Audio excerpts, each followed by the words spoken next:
Okay. Hi, Vikki. Well, hi. Thanks for having me, Alma. It's really lovely to be talking with you again. We met a few weeks ago.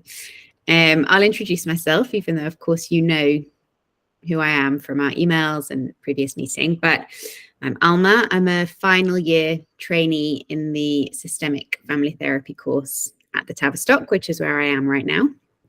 And we're having this conversation as part of my dissertation, which is about acts of resistance to oppression and how family therapists can construct those acts of resistance in our work with families.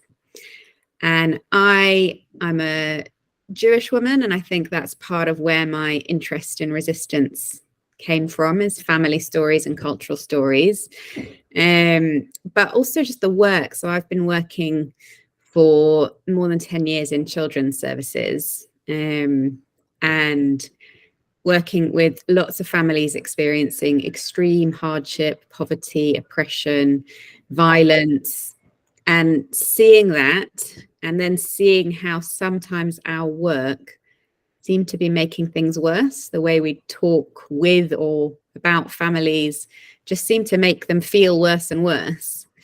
And then I came across this very different way of practicing that centers honoring resistance. And I thought, wow, that's a really different way of talking to people. And so in all my eagerness, I've been trying to do that in my work, and the values really speak to me. And yet, despite it really speaking to me and feeling like I'm committed to the ethic, sometimes in practice, I feel clumsy and like I'm not managing to translate that into the conversations I have in the rooms with families. And so I thought it might be helpful to talk to people like yourself whose work has really moved me and really seems to center that practice of honoring resistance. So that's where I'm coming from. And I wonder if you could tell me a bit about who you are, and also when the concept of resistance first became important to you. Okay. Well, Alma, thanks so much for having me. Yeah, we met when you interviewed me at the university. Yeah. Where is that in England? It's in London, in Belsize Park. So it's kind of northwest London. Okay, great. Well, I'm coming from the territory of the Musqueam, Squamish, and Tsleil-Waututh people in what's understood as Vancouver, Canada. So thanks so much for inviting me to have this conversation with you. So that first question is, how did I come to resistance? So for me, I think about my work as very much connected to an ethic of justice doing, and that I am a community organizer and social justice activist first. I did my master's training later. I was 35 years old when I finished my master's, but I had already been working with refugees and survivors of torture, not as a therapist, but as an activist. So I never came to this work from a therapeutic orientation. And frankly, I didn't find any therapeutic orientations that I felt were ethical or particularly helpful. So the whole trauma industry was really getting geared up at that time. And it's very, not to create a straw dog, there's like huge contributions from that. And I know it works really great for other people. It wasn't a fit for me given my ethics. So I'll just speak to where I come from. So for me, I'm, as a social justice activist, I have always been interested in acts of resistance, and not as an individual thing, but as communities, coming from communities of struggle. My own history of struggle in my cultures and communities, more around class issues, is more like the orientation for me. I'm a straight, like heterosexual woman who has cisgendered privilege. I have a Canadian passport, which is of immense privilege, and I am currently an enabled body, and have been for my career. Had the privilege of able body, even unbeknownst to me, not really understanding a lot about disability justice in those times. And so for me, the orientation came as an activist. So I straight up I was living in Botswana, Africa, during on the border of South Africa, which is an apartheid state, creating a language of apartheid. And I was a teacher there with a Canadian organization. And I met survivors of torture and refugees from South Africa who were political activists who had been tortured and had to flee because of that. And I was honored to be in conversations with some of those folks.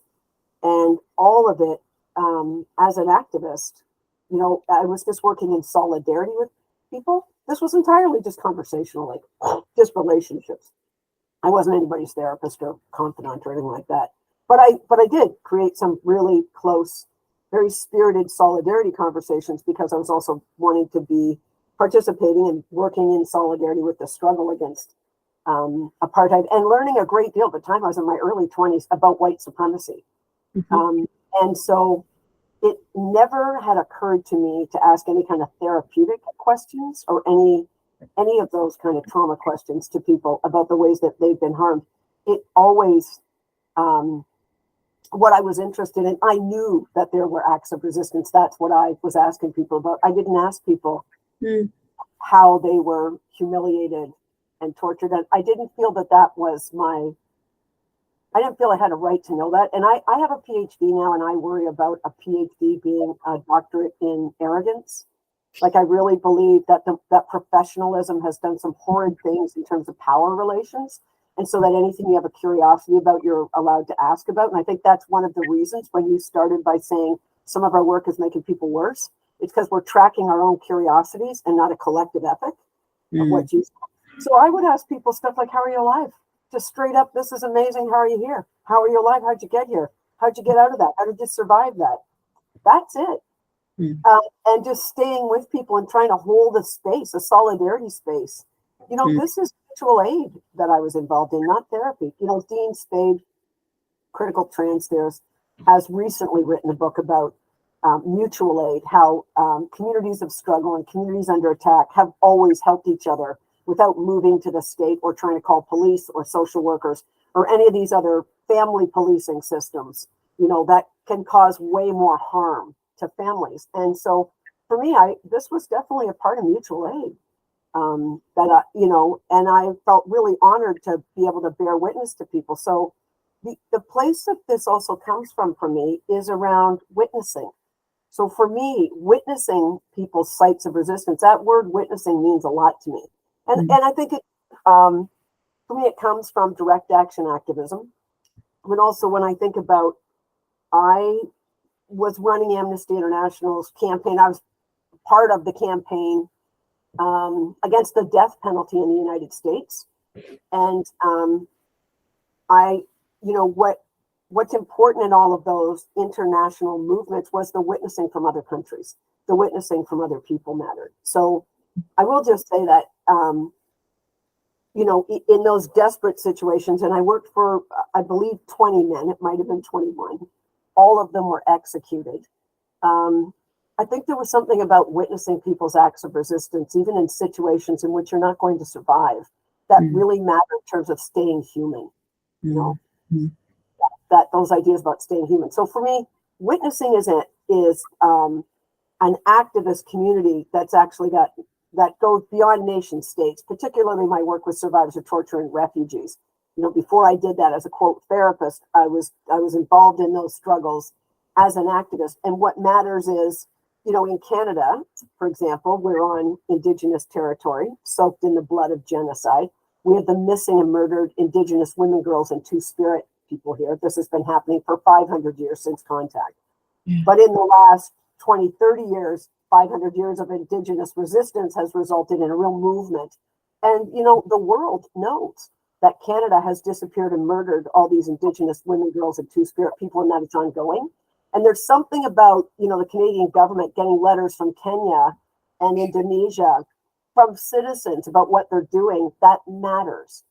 And that's witnessing. Like, there's multiple sites of witnessing. So for me, there's a duty of the witness that comes from activism. community work and social organizing that says when you witness something, you are required now to do something to this, to not respond to this like an audience, but as a witness. How am I linked to this? How is my privilege linked onto this person's oppression? And how do I leverage the power that I hold individually, but mostly collectively? How do I leverage that to actually change the conditions that cause suffering? These are definitely not psychological ideas. Psychology is so immersed, and we come from traditions, whether you call yourself a counselor, psychologist, therapist, whatever, social worker. We come from these traditions that are immersed in ideas of individualism, of professionalism, but also of neutrality and objectivity. And these ideas are not just problematic, they're entirely unethical, which is one of the reasons I had such a struggle doing my master's, because I'm not neutral or objective about torture. I'm against it. And I could never understand how people could be neutral and objective about, the sexual assault of children. How can you take that on objectively and hold that up as a huge value over, over justice to this person, but also more importantly, how we're gonna transform our communities and stuff. So that's kind of broadly so it comes from activist traditions of witness, and that the witness bears a responsibility to respond to this with their access of power collectively to change the terrain, not just to fix this. I mean, yeah. Okay. That's kind of where it comes from. Yeah. I'm going to ask you to go even further back. So it comes from the activism. So where did the activism come from? I think the activism has always been there. I think people always, wherever there's, Foucault says, wherever there is power, there's resistance. But what I think is, wherever there's, and he's talking in complicated ways I don't want to get into, but I believe wherever there's oppression, there's resistance.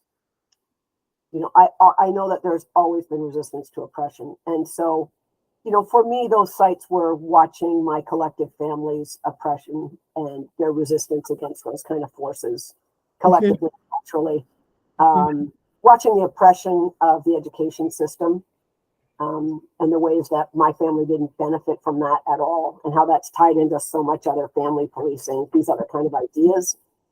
But I also feel, one conversation I love to have with everybody I supervise is like, when did you invent this stuff? Because everybody did invent this.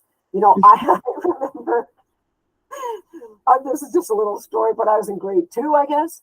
And I'm Irish Catholic, and we were in a Catholic school, and we were going to get communion. It's a sacrament. So the priest comes in and teaches you for a couple of days. And after like 5 days of the priest teaching us, I remember, this could be totally wrong, right? But I remember after 2 days, I put my hand up and I said, Father Fabulous, are there any girls in this story? Like any? And he blew up at me. And it was the 1960s, right? Or early 70s. He blew up at me. And like to the point where he was leaning over my desk and spitting on me. He was so angry, just saying, I don't want to hear about feminism. And it's like, I'd never heard the word feminism. I didn't know what the hell he was talking about. And he made me stand in the corner. And he made me stand in the corner all day, and he wanted me to pee myself. He wanted to humiliate me. And I looked at my teacher. This was in the morning, and I stood in that corner all day. And I had, of course, eventually I had to go pee. I couldn't go for lunch and I couldn't go for breaks. I remember this because I never got in trouble at school. And I looked at my teacher, and she was a young woman, and she just looked down. And I was like, oh, she's abandoned me. And then I realized she can't speak to this dude. She can't. It's not that she didn't want to help me. And I actually saw her looking down might have been an act of resistance, because she was letting me know, don't make this worse. We're not going to get in a fight here. This won't go well for you. Do you know what I mean? I really have some compassion for her. She was more heartbroken than I was, because I was like, fuck you. You think I'm going to pee myself as a little girl and be humiliated and shamed by a man who's supposed to be a spiritual leader? Not fucking happening. And I went in the corner and I was like this, and I did not pee myself. But I remember that moment being very, very important to me in terms of just thinking of you don't get to succeed. You don't get justice. You don't have an ally with enough power to unroot someone who's doing something that's actually systemically oppressive on so many intersections, from the church, from being a spiritual leader, from being a man, from being large, from being angry, all the dominating forces that intersected on me as a young girl child. And the biology of me having a bladder that would need to pee, and he didn't have to hit me to shame me, like to scare me and stuff. Yeah. I remember, I was a smart kid, I guess. I was in the corner. I wasn't like scared, or I guess I was scared, but I was able to think. I was just thinking. So I just spent the whole day thinking about every way that this was wrong. and frankly, also thinking I'm winning, because if I don't pee myself, I've won.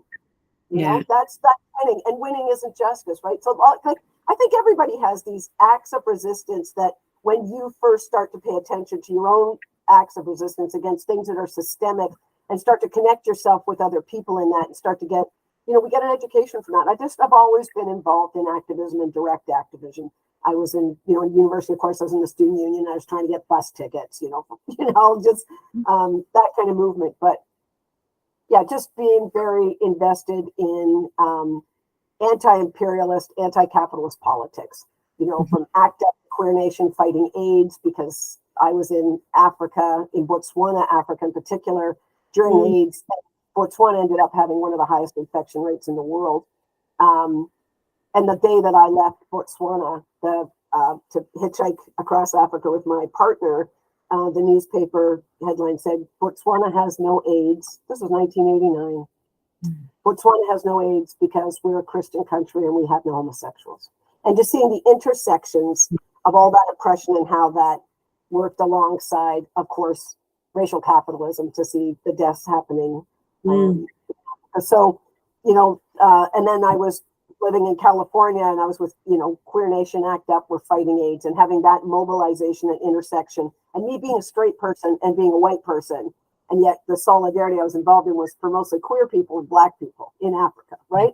And then just seeing solidarity, and then, and then California started to execute people. And I just thought that the question that leads my activism and my work has always been, what is the best use of me? And so I responded to the death penalty and started to do that for the next decade. So like the history of it's all, where you are in the moment, what you've got, what would be a best use of you, kind of thing. Yeah, and that question, you asked that question when you came to the Tabby, and it's not just me and my colleagues have all still been talking about that. What's the best use of me?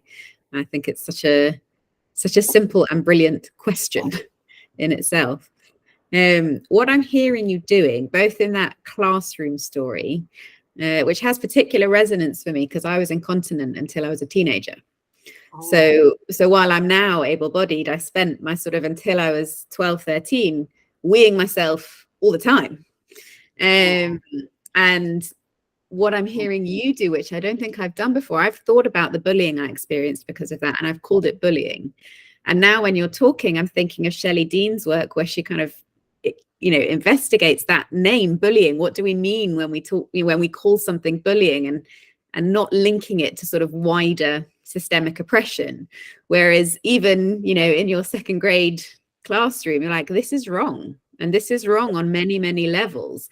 And this is religion, and this is patriarchy. And that, might not have had all of the words then, but you could kind of connect it. And in your adult life, you've continued to connect these sort of interpersonal moments where someone does something that isn't okay, or someone writes a newspaper headline that's just lies and harmful lies, and seeing the sort of those systemic, or I don't know what the right words are, the sort of higher level that this is operating on. I just to go back to that story, because I think story is the way to do things. My people are from Ireland and England. My father was a real storyteller. But I also remember going to church as a child, going to Catholic church. And it was very important to my father that we were Irish Catholic, because, and he would always identify that way, because, during the occupation by England, as a colonized country, you weren't allowed to be Catholic. And so you'll hear, and I think this might be, there's threads as well for you as a Jewish person. There's all kinds of people who aren't, quote, really, they'll always say, I'm not really Jewish, but I'm Jewish. Because, because as a response to fascism and oppression, where it's not okay to be Jewish, and, the Holocaust murdering people, they're like, yeah, damn right I'm Jewish, right? And so, A lot of Irish people, especially in the diaspora, identify as Irish Catholic because you weren't allowed to be. Not necessarily an adherence to the church, but maybe a spiritual practice. Well, I will say about this is that, then later I start to, when I hear me tell that story now, I hear my father and I hear my community. That little girl didn't invent those ideas of resistance. I remember in the church, the same priest, who, wasn't the worst priest in the world. He was just a priest. This wasn't an abusive priest. But I think by nature of those structures, that kind of patriarchal, hierarchical power is abusive. But anyway, I remember he'd be, the priest would be up there doing something. My father would lean over. We had a lot of kids, and he would say things to me. I don't know if it was to me or if everybody heard these things, or if everybody listened, or just I was listening. But I remember my dad said, no priests ever died. No priests ever starved during the famine, Vikki. Just a little sentence like that. Now, first of all, you and I know there was no famine in Ireland. There was tons of food. It was all going to Britain. And what there was a potato blight. And so poor people who could only eat potatoes starved and ate grass and died. So it wasn't a famine. It was a potato blight. But, when he says no priest died, no priest starved in a famine, he's just letting me know, don't buy the whole thing. That was a really eloquent way to say, don't trust power. Don't trust the big man in the front of the room, And he had lots of things like that. But he was a spiritual man. That was his spirituality. That was his church. But he did not trust the power there, ever. Yeah. But he also didn't trust the power at schools. So I didn't expect the teacher to protect me.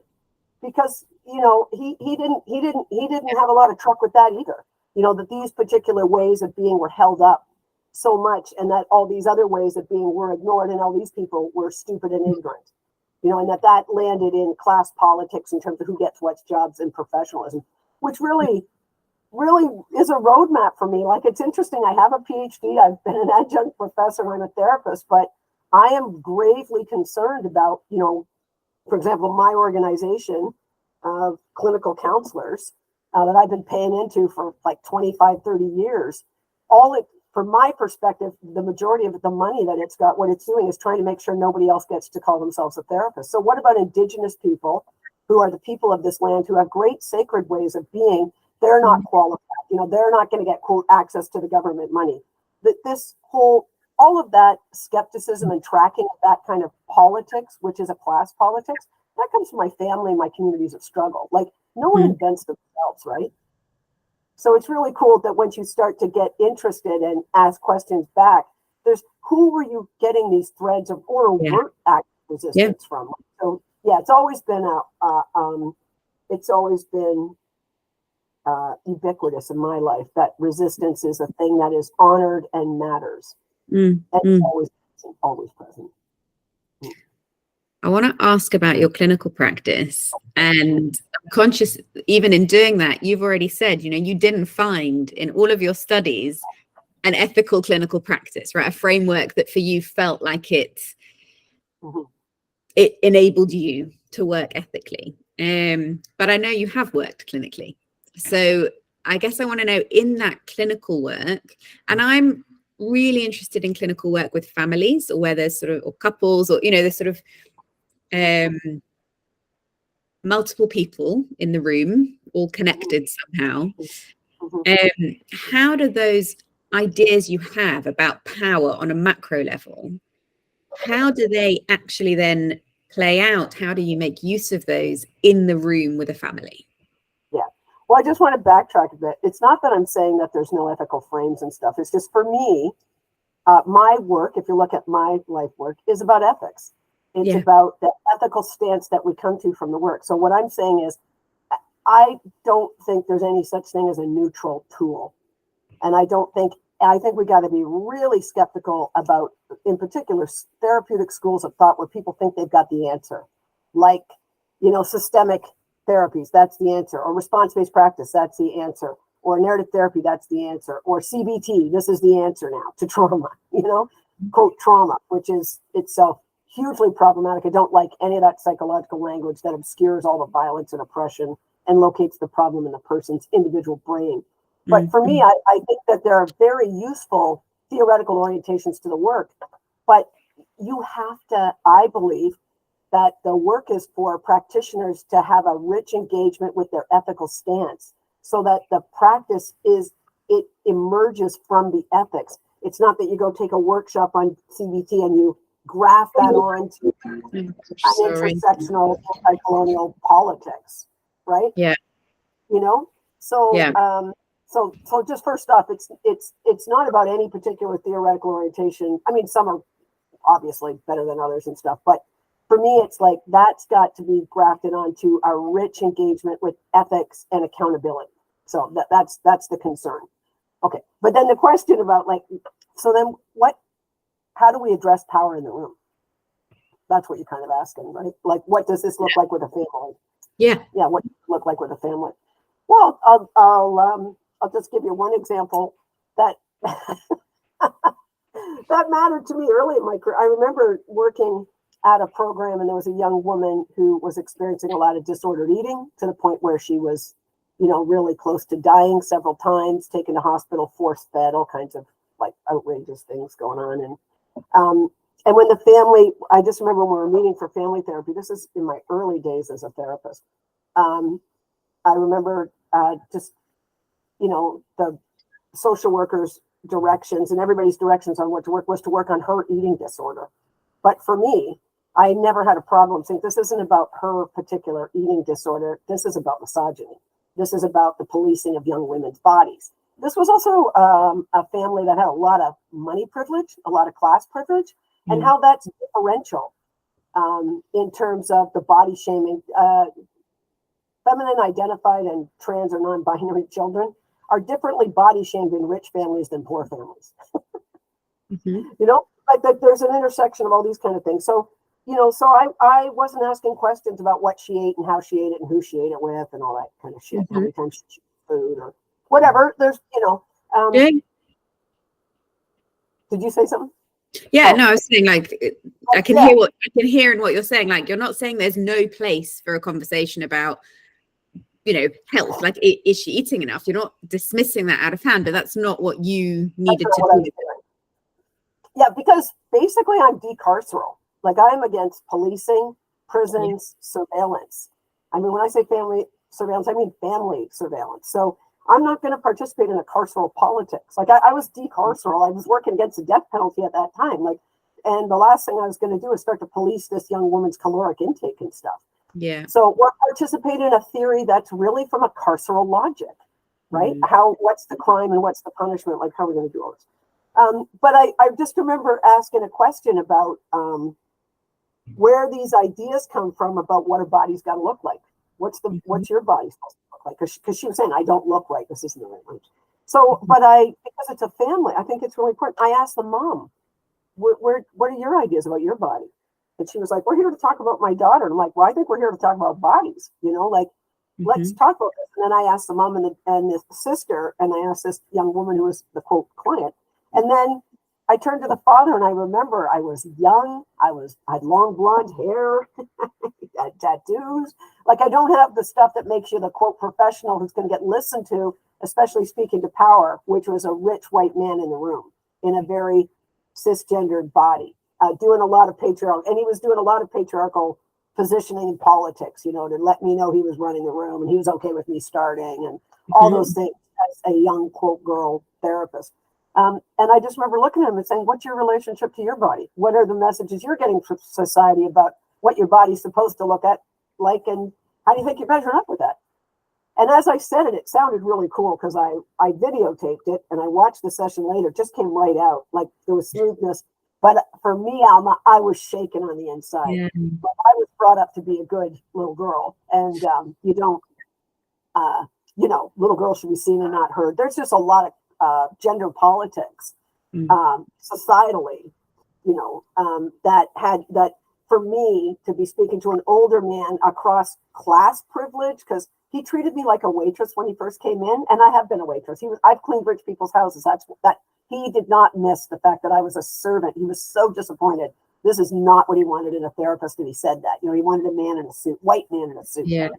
And he had me, and I was a bit punked up and tattooed and shit. So I asked him this question across all of this privilege, and he was stunned by the question, but so were the women in the family, all three of them, and there was a big shift in that room with the asking of that question. And the little sister, I remember her looking at me, she was like 12 or 13, saying, she just looked at me like, no one has ever asked my father a vulnerable question in my presence. I've never seen this before. Mm-hmm. You know, the invitation to vulnerability, the invitation to the family. This is a family conversation we're having. You're a part of this, you know? And I would say that for me, that came from clinical supervision with Heather Elliott, who was one of my early supervisors in my work, who was really immersed her work in a relational political feminism. And so it just never occurred. I just thought it just never occurred to me to not ask him. But I realized when I asked it that it shifted things, just the asking of the question. You know, this, so, I mean, that's just like one example, but it's just that this isn't a question about anorexia or food. It's a question about power and about how, and then putting it within the social context and how, you know, this one daughter is differentially being judged and punished with a, you know, what I would call now a carceral logic of that, right? And unraveling the connectivity between the politics of misogyny and the you know, body shaming of women's bodies and the sexual availability of young girls, you know, that sexualization that was a huge piece of this. Those kind of things. So coming at it with thinking like, what, you know, what's the power that needs to get named here, right? And what was interesting there is that I was of such a different class than that family, which made me able to see how that class privilege wasn't privileging that young girl. That, you know, money privilege, class, we can talk about class privilege because I have a Marxist orientation and class politics matter. In this context of this young woman's life in which she was in a life and death struggle, coming from a rich moneyed family did not privilege her at all. You know, I mean, it set her up. What's that? Can you say a bit more about that? Yeah, I mean, it did privilege her in terms of being white and rich so that she could have access to medical care and was treated like someone very worthy of care. So I'm not trying to disappear all of that.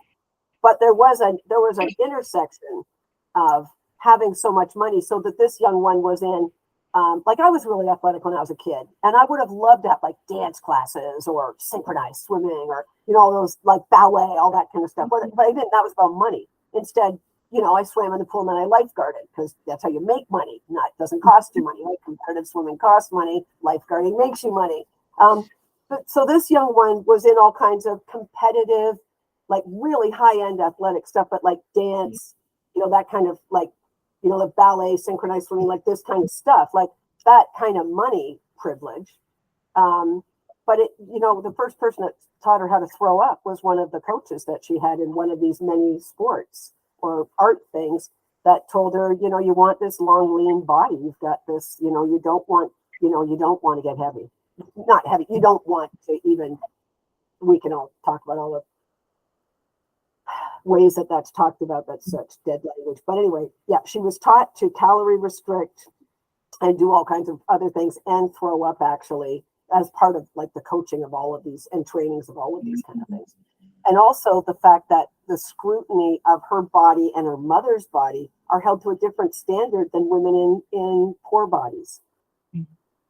You know, when they go to the tennis club, everybody looks like this. Everybody's wearing this. Like, and that, and I'm not trying to say, oh, how tough it is to be rich. But for this young girl, that vortex, the cost it landed in her body, that she was in a life and death struggle.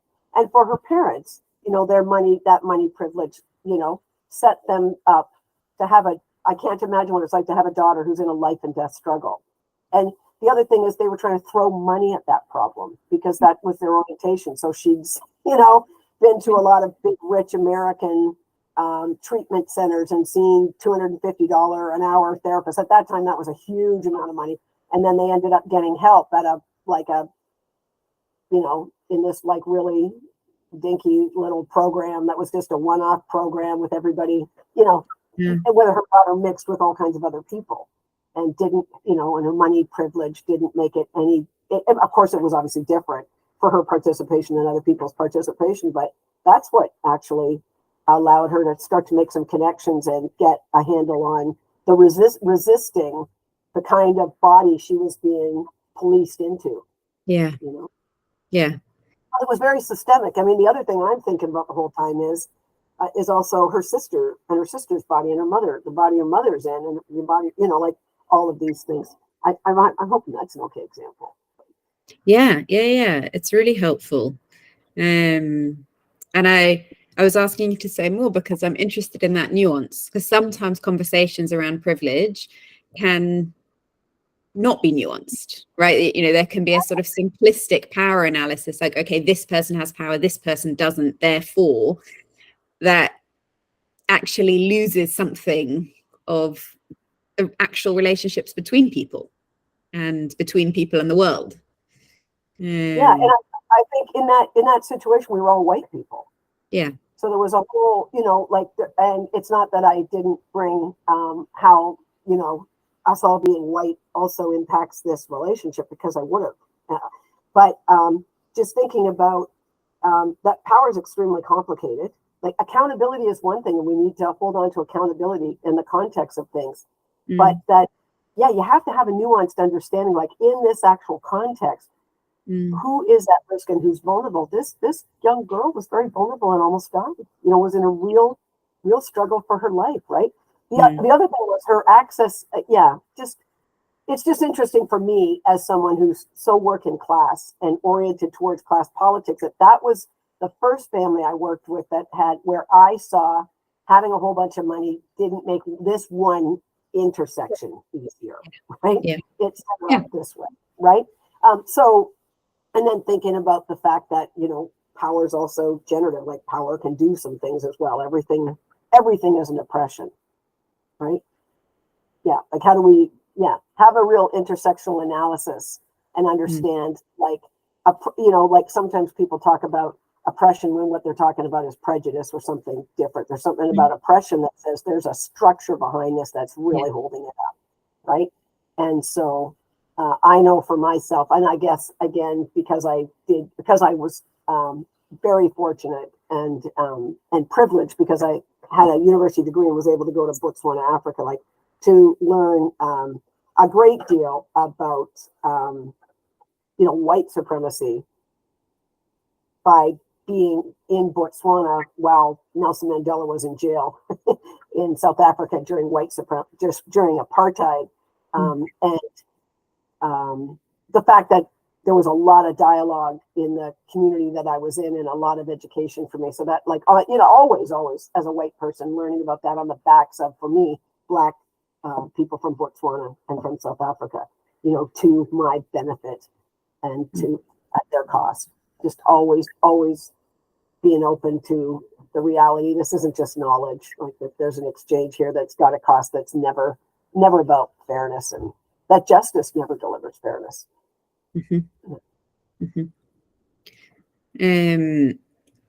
Coming back to that clinical, so I feel like one of the mistakes or traps that I often tumble into is having the idea in my head and then almost trying to explain it rather than asking, right? So what, the example you gave, you've asked about, where do you get your ideas from your body? And how do you feel about that? So you're kind of inviting, what I'm hearing is you're inviting them to also detail some of their resistance. Like, well, I don't agree with the way that I'm told I should be. Yeah, what were you going to say there? Well, just, first of all, I'm just trying to bring that politics into the room. Yeah. Right. And acts of resistance it would be a next conversation. Okay, so tell me what that next conversation would be. That first conversation was trying to put all of our bodies within a social political context. Yeah. Contextualizing things politically. Not, and I guess what I want to say about that is I can't imagine a therapeutic conversation I've ever had that does not involve resistance, because resistance is always present when you're responding to oppression, hardship, and suffering. People have always resisted against that. I know that. Yeah. And so there's always a place to go there. So I don't want to jump to, it's not a tool, it's not a paint by number thing. Like, I'm going to go for the acts of resistance.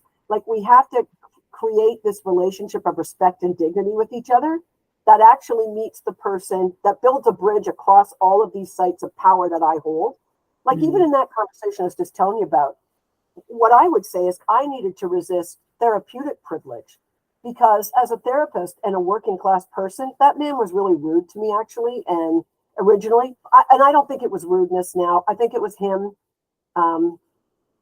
trying to guard against his own shame. Just so, he's like, oh my God, I've got like this little girl therapist with tattoos, for God's sakes. And told me to get him a tea and snapped his fingers at me. And I jumped him, stuff like that. I had to contextualize our work in the social politics in which it exists. And then I realized, who's got to be accountable to who. He's not being misogynist. He was behaving misogynist and classist, like maybe not misogynist, but definitely sexist towards me and classist. There was a bit of misogyny, thinking that a girl therapist wouldn't be as good as an old white man with a suit, right? Like that was going on. But the reality is, in terms of creating that relationship of respect and dignity with clients, and then our job is to build a bridge to them. It's not their job to build a bridge to us. He was blowing up the bridge. He was like, no, I don't want you. I don't want this. My job is to build the bridge to him, because I realized the intersection of power that matters the most in that therapeutic conversation is the fact that I'm a therapist and he's the father of a daughter who's dying, and he is totally powerless to do anything about it. That's where we need to meet, not he's a straight white man. And this is how people, I think, get intersectionality, like, use that in some kind of as a harmful frame. And Angela Davis, Black abolitionist feminist from the United States, says, let's be careful and not engage in intersectionality as like a stacking up of all kinds of levels of privilege, but more as the intersections of struggle. And so where I met him in the intersection of struggle was his love and care for his daughter, which is what I ended up asking him about. I was kind of like, what are you doing here? Mm-hmm. And he said, like, you called a meeting and I came here. I said, yeah, but most fathers don't come to therapy, and I respect that you're here. And he felt really seen by me. And I said, what is it you think you're doing here? And he said, just to go further on in that case, because I remember because I recorded it. And he had no language. So here's a man that absolutely has no language to talk about. I feel entirely impotent would be the word I would use. I feel absolutely impotent. I cannot save my daughter. I can't save my family right now. And he didn't have any language for that, because he was a great white man, propped up by capitalism and all the forces, all the things, man. And so this is from the work of Noel Byrne and Imelda McCarthy in Ireland, the Irish team, who talk about the fifth province. And so I offered him a language at the extremes. They talk about speaking in the extremes, speaking in the margins, the language from the margins.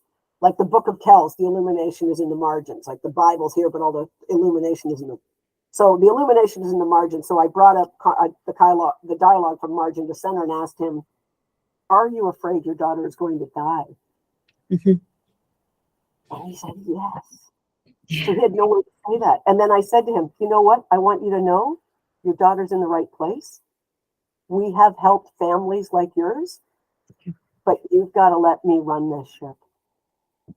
We're not in a power struggle here. All the money you've thrown at this was going to fix it. You'd be good, and you're not. Okay, can you try something else? So I like that.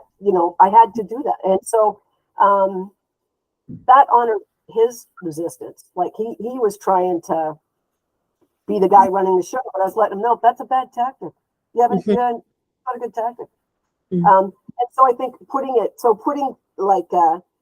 the relationship in a socio-political context, and then we can take things apart. And then the people's acts of resistance become revealed. They become more obvious. Then we can have conversations about our own acts of resistance against that policing of what we're going to do. But yeah, so yeah, maybe I lost track of your question. No, I'm pulling it in a couple of different directions, because I really hear your sort of, this isn't a tool, right? And there's something about being newer to the work that I kind of, I have that wanting to do a good job thing that comes, I think, with the sort of early stages of trying to be a therapist. And And I really hear what you're saying. And at the same time, I want to know, but how do you do it? Right? Like there's this sort of, okay, but how do you talk about resistance? So how do do you explain your thinking to families that you're working with about this is, you don't talk through what. No. Here, look, here's something I think is really important. Do you know the work of Harlene Anderson from the collaborative therapy people, Yeah. dialogical folks, right? Really important in dialogue. Her work with Harry Galishan and that one article about families as linguistic systems was really important in systemic thinking, but also relational linguistic stuff. So Harlene Anderson is a lovely woman from Texas who's very kind, older than me, was part of my PhD trainings. We were at a little think tank, and I was there and she was there, and someone asked a question. They kind of invited us to debate. I never debate, because debate is not a dialogue, right? Debate is a patriarchal, competitive way of annihilating each other's arguments. There's nothing for it. So we were kind of set up to debate each other, and someone asked a question saying basically, well, I'm pretty sure that Harlene and Vikki would work very differently. They gave a situation, a picture of a family, and then said, I'm sure Vikki and Harlene would be very different about how they did this. And it was kind of a setup to say, look, Vikki's tattooed and a punk, and she would like rail all over these people about I don't know, Gramsci and capitalism, and Harlene Anderson said, it was beautiful. Harlene Anderson said, I believe Vikki and I would work very differently with this family, because we come from such different worlds, and we have such different relational practices and such different experiences that have taught us how to do this work. But I do not think for a moment that Vikki would run an unlearning racism workshop on the backs of this family. Or I don't think Vikki would, start to teach this family about class politics. So I think one thing that's like, when I watch practicum students' videos, that's one of the things that I think it is a pitfall. Trying to explain your theorizing to people who are in their suffering, that it's, they don't need your theorizing, they need your questions. So the theorizing is for us. It's not that you can't make it public. And again, that comes from Harlene Anderson, not an idea about how to be transparent. She says, when you think you're transparent, it's the client's duty to look. When you say that you're making public, it's our duty to show. So I think we need to show our politics or our way we're working, but that doesn't mean I lay out a theoretical orientation for the work. The theorizing is for us. What matters is the practice to the client. And for me, ethics are revealed in your practice, not in your theorizing. It's what you say to people. So everybody says they have an anti-oppressive practice, and then they get in a room and you see settler white people lecturing indigenous people about what colonialism is. There's nothing liberatory there at all. That's that's an abuse of power. That's all. That's wrong on so many levels, as we'd say. So what I think is the theorizing for us, but your politics become very clear in the questions. And I think we don't want to ask long theoretical oriented questions. Your folks don't need to know the academic references for that. That is just so, that's my concern about professionalism. It's like one of the concerns, right? About who gets referenced with these ideas, because they didn't come from great, big, famous white people in the universities. They come from communities of struggle. So for me, what matters is in a dialogue, like where you want to just remind yourself, there's always a place to go. I just think when I work with survivors of torture, they come in absolutely girding their loins, holding their bodies tight, because they're ready to have a full disclosure of all the, quote, trauma and the torture and political violence they've experienced. That's where they think we're going, because they watch Oprah. That's where they get their ideas about psychology. But because they've also already talked to the Red Cross, they've talked to the World Health Organization, they've talked to refugee lawyers. Like, all these people are taking evidence that they're actually victims of survivors of torture and political violence, so that they can get their refugee status in Canada. Okay, but they've gone through all of this before they see me. So they're when they come to me, they're doing it. And so I start, and I'm just thinking about this lovely man Bauman, who's an Iranian survivor of torture. We co-authored an article together that I called "Poetic Resistance: Bauman's Resistance to Political Violence and torture." But when I met with Bauman, my first question to him was not, how are you hurt? Or, we created enough safety, but it was an immediate situation where he needed a response. And I just started by saying, Bauman, most people die when they're tortured and you're alive. This amazes me. Can you teach me how you're alive? And he was really thrown off by that question. It's not what he expected. And I mean, I've told this story before, but it's true. He just exhaled, and I know that he got air into parts of his lungs that haven't been there for over 7 years at that point, truly. And he said this to me, just prepare to be amazed. Prepare to be amazed. Because it was amazing, right? And so, all of the theorizing that I hold, like the question's really simple. Yeah. The question's really small. But it's for me, Alma, it's also like one of the things I do in all trainings and supervisions with therapists is ask us, what kind of therapeutic ideas and trauma industry informed ways of thinking do we have to resist in order to be able to ask a question that actually opens up a space for the client's resistance to oppression to become visible to us? Right? Yeah. And then more so thinking about all of the ways that people come, all of the ways that the mechanisms of psychology in particular are orchestrated against people to look at their acts of resistance and have them fit tightly within criteria of diagnosis of trauma and mental illness, right? And so I'm really informed in that by the work of the Black Martinican psychiatrist who wrote The Wretched of the Earth, Frantz Fanon. So Frantz Fanon wrote The Wretched of the Earth before I was born, and I'm 62. And in The Wretched of the Earth, as a psychiatrist who was Black from Martinique, he went to Algeria to help us, to be part of the resistance of the colonial power from the country of France. So to fight for independence in Algeria. And when he was in that struggle, of course, France was using widespread torture against all kinds of folks in Algeria. And one of the things that Frantz Fanon wrote about is how psychology and psychiatry are used to show that oppressed people are mentally ill. That's the mechanism of psychiatry. We look at colonized people. That's what he was talking about in particular, was colonization. How colonized people are seen as mentally ill. And he said, we ought to get more curious about the mental illness of the colonizer.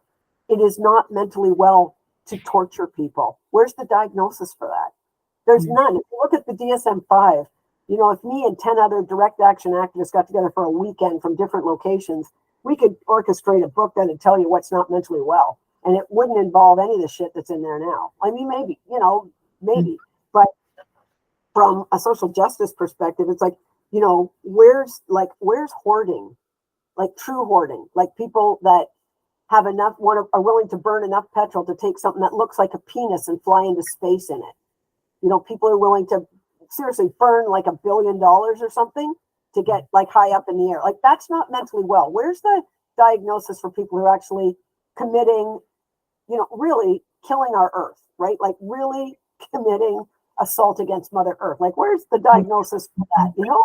So I mean, these are fanciful conversations, but I also think they're real. I mean, I'm not into pathologizing any, more people. I don't want to use pathologizing as a weapon against people who are the oppressors, but it's just interesting that in our, in the ways that we learn this work, we get on board with a bunch of ways of seeing behavior as mentally ill, as opposed to seeing it as having the possibility of resistance. And I want to be clear, everything's not an act of resistance.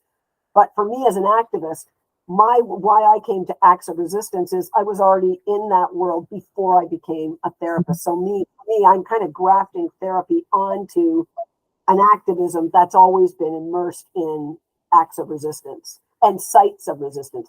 Sites of resistance is really important to me because it's more talks to the collectivity, to being from communities of struggle. Like my work is way more communal than individual. Yeah. For all of these reasons, locating people within their communities of struggle. Not just in their cultures, but there's cultures of resistance. So that's really important to me. The what ways are we as practitioners, how are we resisting bad ideas? How are we resisting replicating the disappearance of resistance? How are we already organizing ourselves to find out what's wrong with a person? I mean, a lot of people talk about that in quote anti-psychiatry, but there's something very different about seeing if you have a human being in front of you, they've already resisted. And how is that lost in the conversation? Like it's not, and I guess I would say as an activist using the language of resistance, these things aren't lost, they're disappeared. And I don't know if everybody gets the politics of that. So disappearance for me comes from the language of communities of struggle and resistance to the dirty wars in Latin America in the 1980s, when governments like Chile, Guatemala, other countries tortured people who we would call freedom fighters, and people were dropped out of helicopters after they were tortured so that their bodies were never found. So they were actually disappeared. Or the mass graves that were going on in Latin America where all of these activists had been disappeared. And then we had the resistance from, in Argentina, in particular, the mothers of the disappeared and the grandmothers of the Plaza de Mayo showing up with pictures of their children saying, where are these people? Like that resistance against disappearance. So when I talk about things being disappeared, that's the history I'm coming from. These ideas of, a person comes to you talking about their struggle and their suffering and the ways they're fighting that, and then we interpret that over here and put it into a rubric that disappears the social context, disappears the resistance, and just looks at the quote behaviors in ways that, and gives it new language. Oh, so you're dissociative, and line it up with criteria for mental illness. That's not a passive practice. That's extremely active, right? That is an act of disappearance. I believe in psychotherapy, you actually have to disappear people's resistance to not see it.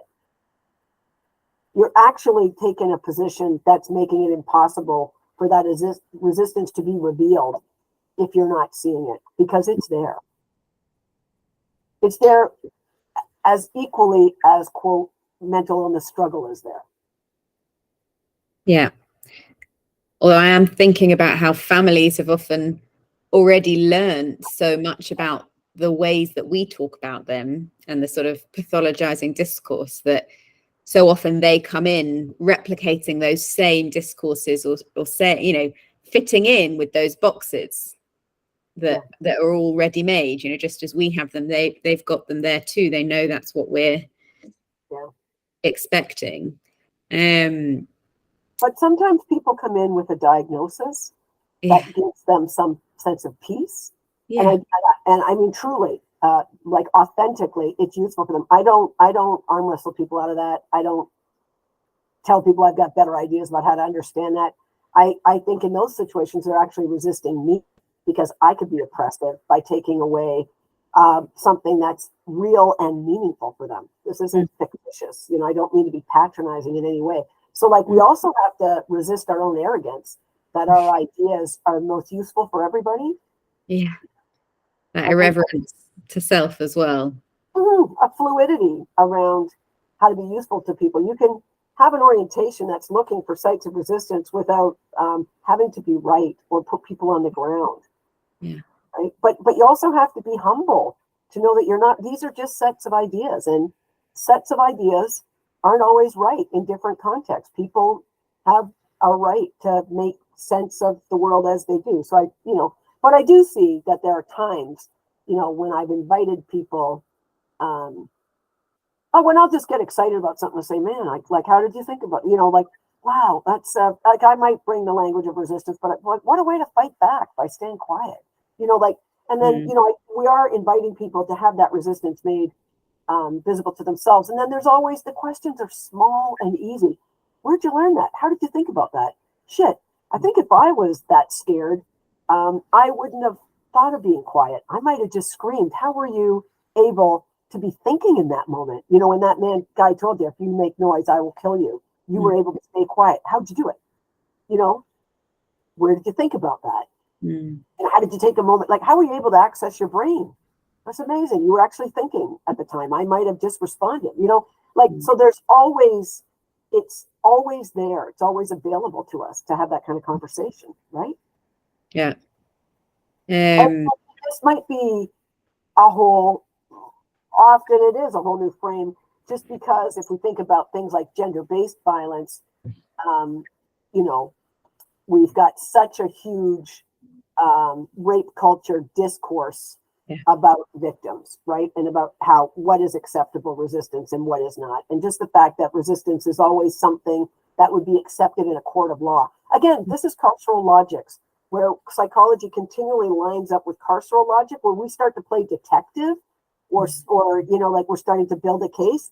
I mean, as soon as you're starting to do that, you're policing families and you're involved in a carceral logic. You got to reject that and get back to humility and I think a collaborative space alongside people. I think that I'm going to really have to think about that in relation to my own practice, because I'm a social worker by background.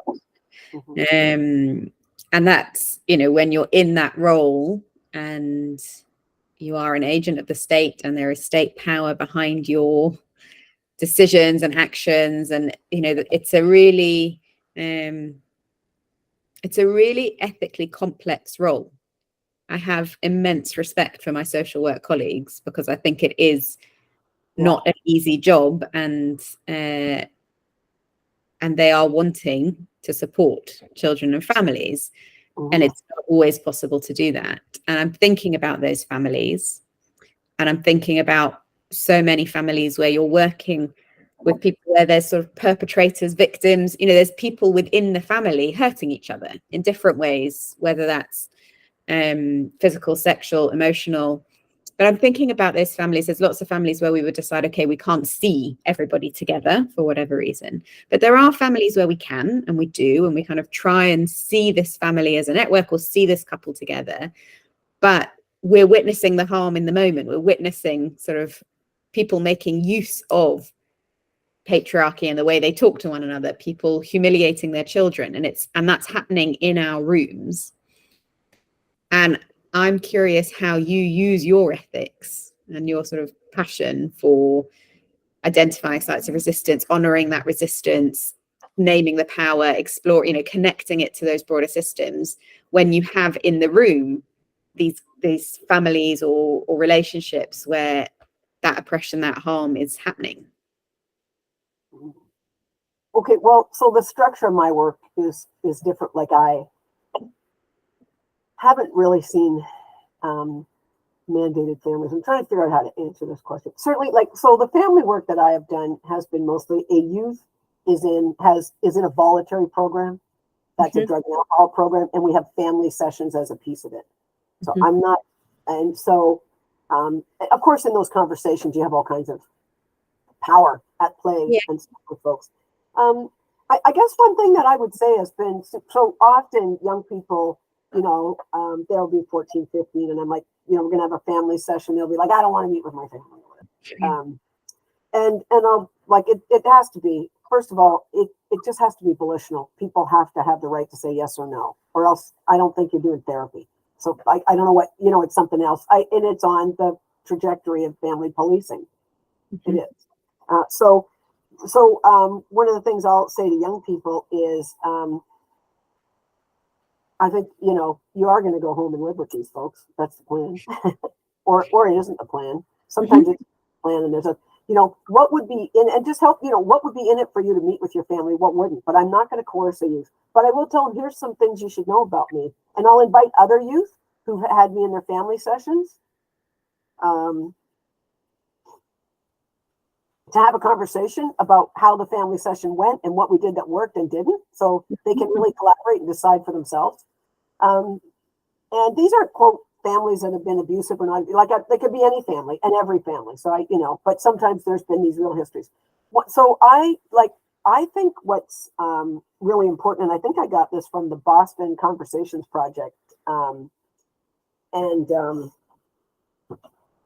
Sally Ann Ross' work in particular, this idea that how you set up a dialogue that's going to be at the intersections of all kinds of power, like conversations across huge difference, I call it that way. How you set that up and prepare for that is almost more important than the therapeutic conversation. I believe that. And so I really slow it down and have conversations with youth where they have other youth in, like when I'm running group, I'll be saying, well, who's at a family session? Because Alma's not sure. Alma's trying to decide whether they're going to go ahead with this or not go ahead with this.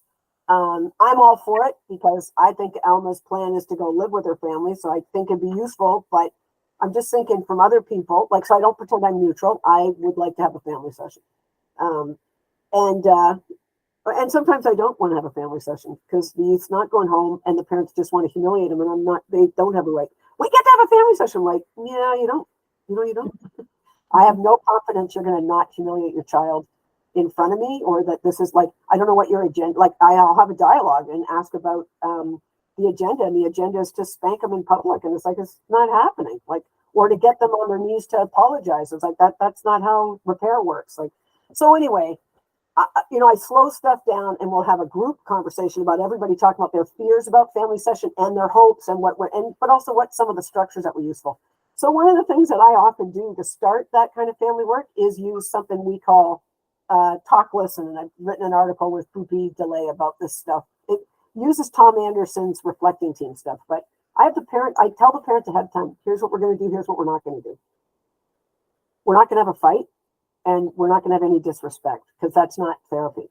So if any of that stuff's going on, I'm going to kibosh that shit, and I'll hold the space. That's my job. Okay. Not to say we're not going to have a real conversation, but and then the other thing is I'm going to structure safety in this conversation. So here's what you can expect. I'm going to have you listen to your youth first, and then I'm going to interview you about what you heard. That's what we're doing the first session. Mm-hmm. That's all we're doing the first session. And we're not going to have any of the crimes of the past. So if you have any agenda about that, that's not happening. The other thing I do, like in all those other practices you do, Alma, I don't read pages and pages of attacks from the parents against the child before we go in there. I don't take 10 phone calls about their concerns before we go in there. I let people know I'm not doing that. Here's why it's not useful. Because it doesn't set it up to be a therapeutic space. It could be a dialogical space where something new could happen. Nothing new is going to happen if we use a carceral punitive logic. I mean, I don't use that language with families, but you know what I mean. What language do you use? What's that? What language do you use with families? Oh, I'll just say nothing's going to work if you're bringing the crimes of the past. That's not where we're going. And I'll tell people, therapy is a future-oriented dialogue. Mm-hmm. Right? We're going to talk about a possible future. We're not here to talk about the crimes of the past. And that's a language I use because it's that carceral thing. We want our day in court. Anyway, maybe we're getting too far from the subject. But then when the family comes in, I have the parents in a listening position and I interview the youth about basically their acts of resistance, what they've done, who they're wanting to be, all of these kind of things. Right? They're not talking about crimes of the past either. What is the dialogue we want to have witnessed? And then I very carefully interview the parents about what did you hear your daughter or son say that was of interest to you? Why did that matter to you? And I hold them to it so that they don't get to say, well, what I really want to talk about is he stole the car or, whatever, you call his sister the C word. Anyway, accountability is like a whole other, it's a piece of this building accountability. But so when I work with families, I think you have to hold the space. And where it's families that have had there's been a lot of violence in the family. And usually in the families that I'm involved in, by this point, there's been a lot of violence, different trajectories of it, right? One thing is I am outside of carceral logic. I am not playing police officer or detective or judge. We're trying to have a different conversation. I make that very public with people. We're trying to do something new. I know you've met with social workers and had case consultations about the events. We're trying to have a different conversation about a future that's more connected with each other. Can we agree on that? So I get buy-in that that's what we're going to do. And then you have to have the moral courage to keep people to it in a kind, compassionate way. So I use that talk, listen structure to start the second thing. And then usually, and then I'll interview the youth maybe about what their parents said. And they're like, holy shit, they actually listened to me. What was that like? Did you feel witnessed? Did you feel heard? Like as an act of resistance, like that therapeutic intervention is actually an act of resistance against bad ways of working or against that carceral logic of punishment and crime. Wow. Yeah, I heard I don't think my dad's ever listened to me before. Like things like that get said. And then you just stop it. The thing that, well, like capitalism and the commodification of experience has us doing 60-minute hours for some God-given reason I don't know. When you are done, stop talking. When you got it, stop. Say out loud again what you got and make a plan for the next session. So the next session is going to build on this and give people the thought of where we're going from here. It's not really like we're going to build on this. So now we've actually been able to hear each other. I think we could have a bigger conversation. I trust there's enough safety for a larger conversation, and in which we can look at the harms that have really been caused and the path to accountability and connection. Right? So it's not that I'm not willing to go back, but transformational work that's actually going to create something very new for this family requires that we create a dialogical space and structure of safety first. And that we have shown as the therapist that our own act of resistance is we're not going to be policing this, but we're also not refereeing a fight. That we have enough moral courage and skill to create an ethical frame that can actually contain a conversation. Yeah. I think this is right off topic with your act. It's not for me, because what I'm thinking is if the youth then, if that young person starts, listing their acts of resistance to their parents, to what they see as their parents' oppressive actions, how are you keeping the parents listening in that? How are you supporting the parents stay in? They're always in. Because they're always in. Because it's the way we're talking with each other, like the conversation I'm asking, So in terms of having conversations about acts of resistance, asking people what their behavior means, I just think about most of the youth that I've worked with and the ways that they're pathologized and the ways that so much of that they bring to me, is actually acts of resistance, right? And so, it's amazing how much youth are telling us that we are interpreting to ourselves from a psychological lens so we don't get interest. It absolutely deadens our interest in the person. So I just think I had this one young woman who was peeing the bed. She was in a foster home and she was peeing the bed. And she, it's just interesting because you brought up your history. This young one did not ever pee the bed and started peeing the bed at 14 or 12 or 14, peed the bed for 2 years, got sent to 3 psychiatrists, and other urinary tract experts, something like that. They got themselves to 3 experts who had no curiosity at all about why you would not just wet a bed at that age, but why would you start at that age? And so this young person came to this program, and it was at like intake. We were going through like their history or whatever. And I said, wow, wet in the bed, starting at 12. And I looked at her and just said, what's that about? That's all my question. You know what I was thinking? I had the whole thing. I didn't need to lecture her about. And so I was and looking around, we were structuring safety with each other then. There was me as a therapist, but there was also someone who was going to be her worker was in there. And we had structured enough safety, obviously, to have that conversation, because she said to me, like, why do you think a 12-year-old girl would start to wet a bed? And I said, that's a really great question. I said, there's just so many things that come to mind. It probably would certainly get my attention as an adult. She goes, yeah, well, it didn't work. I said, well, how didn't it work? And she said, I thought if I was the foster mom and I was starting to wash someone's sheets every day, wouldn't you try to go in their bedroom in the middle of the night and wake them up so that they wouldn't pee the bed? And I said, would that have worked? So what we're talking about is being sexually abused by the foster father without her naming that. And we know it's in the file that we know it's already been reported. So this is the thing. We don't need to play detective. You don't need more details. She didn't talk about the foster father's assaults, so I didn't. We talked about it as bedwetting. I said, so what was the bedwetting for? And she goes, like, I just thought that the foster mom would get up in the middle of the night and check the bed because she's got to do the laundry because they're a real sexist house. and I said, that's genius. I said, did it work? And she said, no, she never got it. And I said, what were you hoping for? I said, in this act of resistance. Yeah. Well, I was hoping that she would randomly come into the room because then he wouldn't feel safe. That he would thought he might get caught kind of thing or be seen. I said, that's genius. Did you think of that on your own? Did someone else tell you about that? how'd you come to that, right? And then the other thing she said is, and I thought this was really important too, because she resisted me and professionalism. Also in that conversation, she said, I got myself to see two different doctors, one a psychiatrist and one a whatever, something like, I got the details messy. And I said, yeah. And then she looked at me and she said, and all you people let me down. So her act of resistance was to get a professional in there who would say, 12-year-olds don't just start wetting the bed. What's happening to this girl? And no one even looked her in the eye or asked her any questions, Alma. And so then, that those understandings of resistance, that resistance is always present. Wherever there's oppression or harm or suffering, there's resistance. That resistance it's not important because of its ability to stop oppression, because most often her wetting the bed did not stop the attacks, right? But it is important, resistance is absolutely important, for its ability to help us stay human, in particular in situations outside of human understanding. And that's how I kind of define the sexual assault of children and political violence and torture. It's situations outside of human understanding, informed by Hannah Arendt's work on the banality of evil. Not getting curious about the evil, getting very curious about the acts of resistance, because that's where life is.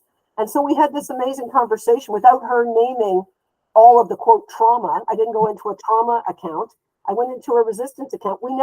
She never used the words attacked or whatever. She just called it him and stuff.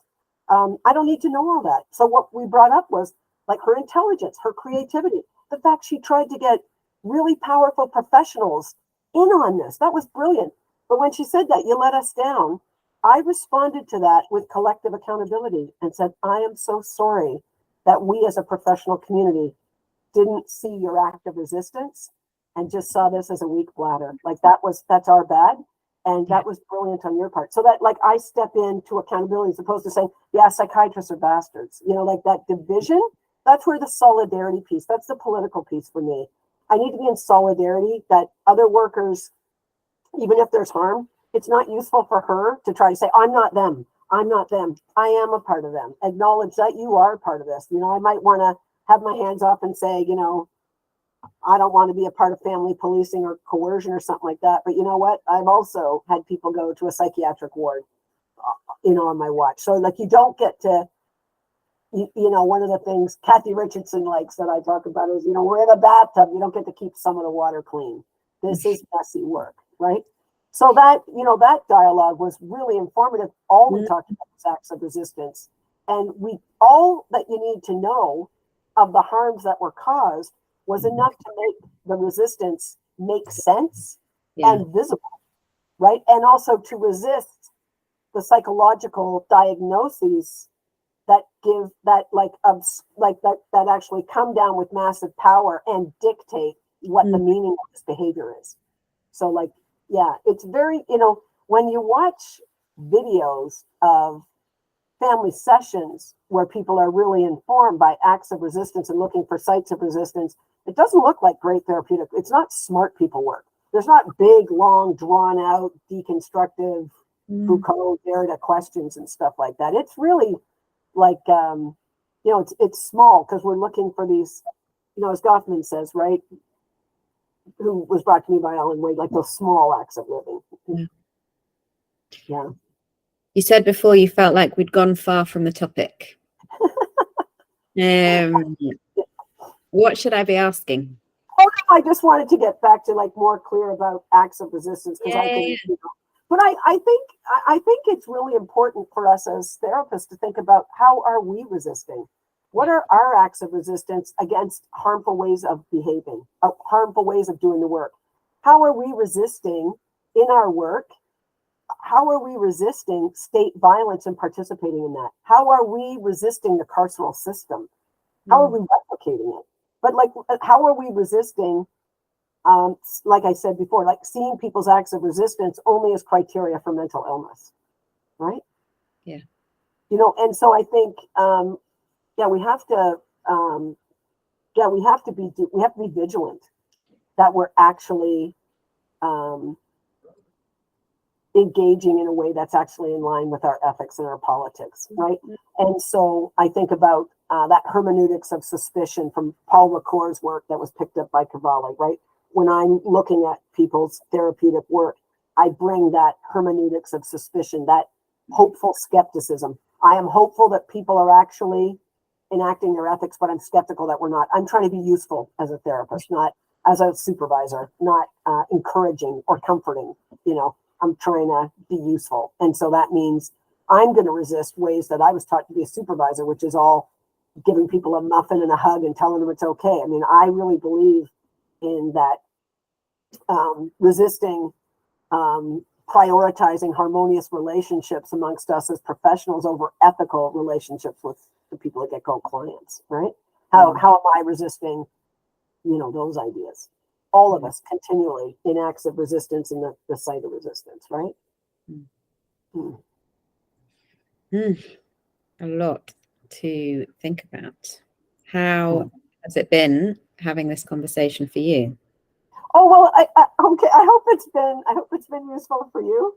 I didn't have an agenda of what, it was I was trying to bring. I just think it's really important for me to highlight that my work is informed mostly by communities of struggle and cultures of resistance. Ignacio Martin Baró, El Salvadoran, actually Jesuit priest and psychologist, who wrote a book called Writings for Liberatory Psychology. His work was absolutely fundamental in the work that I do, and I didn't speak to that. I really should. And he speaks to how, torture is always social. It's never individual. That you torture one person, you silence it and terrify a community. And so so this was important to me before I became a psychologist. Always understand how political violence and terror has been used collectively, and then when I started to work with survivors of torture and political violence, being invited into individual conversations one-to-one with people, which is how psychology does it, and just seeing how psychology is weaponized to show one person they're mentally ill as opposed to looking at this like in this wider context. So I just think, the Latin American communities that I've worked with, in particular, the Chileans, have brought such a huge political analysis to me.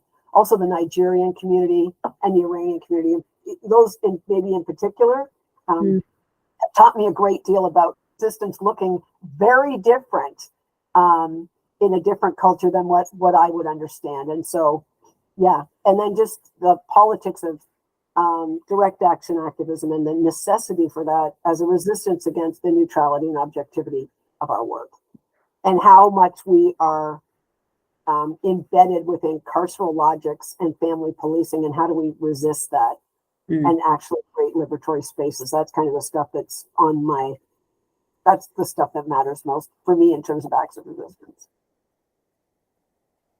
So thanks. I mean, I'm really going to have to think more about the carceral logic and think through, particularly given my context in social care, what that means, what that's inviting us into, what we're doing, what we're participating in.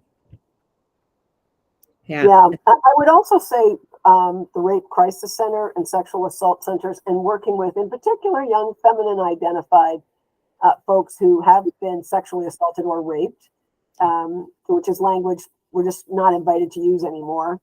There's not even rape crisis counselors anymore. They're victim services workers, as if like your purse got stolen, right?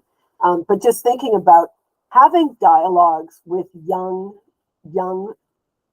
women, young girls in particular, who have been sexually assaulted, who come in without any kind of language or understanding of that, and come with diagnosis of being sexually promiscuous and all that kind of stuff, breaking that stuff down and seeing the acts of resistance in that has really helped me articulate and learn. Like, I've learned so much, because I truly believe all the youth work I've ever done, you're always in a rape crisis center because of the extent of rape culture, and how we're not allowed to name that stuff that's too, quote, triggering. And it's like, okay, but truly, we are in a mad crisis of sexual assault of our children of all genders.